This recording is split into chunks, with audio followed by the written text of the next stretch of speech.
Daniel Ricciardo's shocking return to the F1 grid has received the full spectrum of reaction. Some are shocked that Alpha Tauri would fire a rookie driver after 10 races. Some are overjoyed to see Daniel Ricciardo return. Today, we're going to be talking about one man who will be feeling the full range of emotion, and that is Yuki Tsunoda. The young Japanese driver has looked like a superstar this season in the awful AT04, but that was matched up against the underperforming Nyck De Vries. What happens if Daniel steps in and picks up regular points? Or if Daniel isn't an improvement on De Vries, what does that mean for him? Today, we'll unpack it all, so don't go anywhere. Red Bull announced on Tuesday that Ricciardo has been loaned out from his position of third driver for the World Championship leaders to replace Nyck De Vries at their junior team for the remainder of the 2023 campaign. The move came as a surprise to many, given Alpha Tauri are last in the constructors' standings, and Ricciardo had said on several occasions he was only interested in returning in a competitive car. He did say to the press a few days prior to the announcement that he would take a seat at Red Bull's sister team if it was part of a pathway back to the sharp end of the grid. The growing pressure the media have placed on Sergio Perez has put his place in the sport at risk. Whether Red Bull feel the same way, we don't know, but there is plenty of noise about potential replacements and early terminations. Daniel's move to Red Bull has only added to that as well. Red Bull must have said to Daniel that if he performs well, he's in with a shot of a seat alongside Max in the future.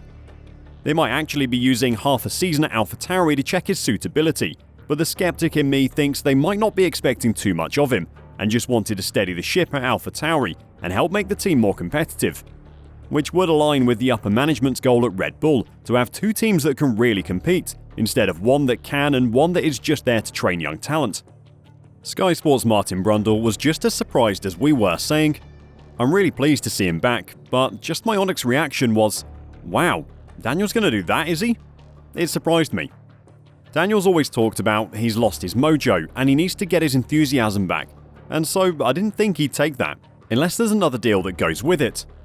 You do this and then down the road we'll do that. Something else about this potential deal that gets Daniel back at Red Bull that I'm skeptical about is that the team just lost on a gamble exactly like this. They appointed De Vries on the back of a good stand-in performance at Monza, and that didn't work out for them. Now they're giving Daniel a chance off some simulator work and one good tyre test in a car that he won't be driving this season. Surely they wouldn't promise him a Red Bull seat without seeing more from him. Brundle continued, "I'm sure he's had 6 months of sim work and not being a Formula 1 driver, and that will have hit him very hard. And so I can fully understand the attraction of being one of the 20 on the grid. My overriding feeling here is Formula 1 feels a better place when Daniel Ricciardo's on the grid, and I hated seeing him having to loiter around all weekend. Having Daniel back on the grid will be good for Formula 1. He adds entertainment value, his driving style is exciting, and it's a great story.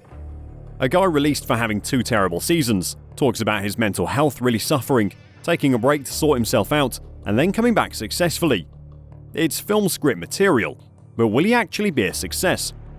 Ricciardo will be up against new teammate Yuki Tsunoda at Alpha Tauri, with the Japanese driver having comprehensively outperformed De Vries in an impressive start to the season. Despite Tsunoda's form, Brundle says that while he would give Ricciardo a 1 or 2 race grace period to adjust to the Alpha Tauri, the 34-year-old must absolutely outperform his teammate to prove he has a future in Formula 1. It's a high risk for Daniel in what is probably the slowest car on the grid, Brundle said. He's got to beat Tsunoda. He's absolutely got to. He needs to edge him in quali and in the races. That's an absolute given as an expectation. Maybe he can outperform that car. If he can massively outperform that car and get it somewhere near the top 10 and keep it there in the race, then maybe it'll be a salvation in that respect. Martin's point really is the crux of this move. If Daniel can't beat Yuki, then his career is over. In the same vein though, if Daniel comes back and beats Yuki, then the young Japanese driver's career could also be over just as it has started. Helmut Marko revealed that Ricciardo was told ahead of the Pirelli tyre test at Silverstone that if he put in some good times, De Vries' seat was his. He explained, he knew he would get the seat if he did well, and he passed that stress test very well. Daniel is now the benchmark of our junior Tsunoda. Everyone can see how Yuki has grown over the last 3 years. He hasn't had the easiest time. He has had to grow up a lot, but he has matured. His driving has improved. When he first appeared on the grid in 2021, his explosive anger was only matched by that of Nikita Mazepin, who Haas got rid of as quickly as they could. What Yuki had that Nikita didn't have though was some speed. At times, Yuki would pop up with an impressive result, and between Pierre Gasly and the team at Alpha Tauri, they've helped him mellow out somewhat and turn into what looks like a really good driver. That assessment has been made in comparison to Nyck De Vries though, who was apparently bad enough to get the sack after 10 races. Daniel isn't known for going easy on his teammates either. Ricciardo toppled 4-time world champion Sebastian Vettel at Red Bull. He held his own against a young Max Verstappen, even if the trend was only heading in one direction. He asserted himself over Nico Hülkenberg and Esteban Ocon at Renault. Until Ricciardo joined McLaren, he was very obviously not just a good Grand Prix driver, even if he was not universally viewed as someone who belonged in the absolute top-tier bracket. Then Lando Norris and the specific challenges of driving for McLaren made Ricciardo look ordinary at best, but we now know there were other factors contributing to that. Tsunoda's form against his F1 teammates has gone in the opposite direction to Ricciardo's, although the sample size is much smaller.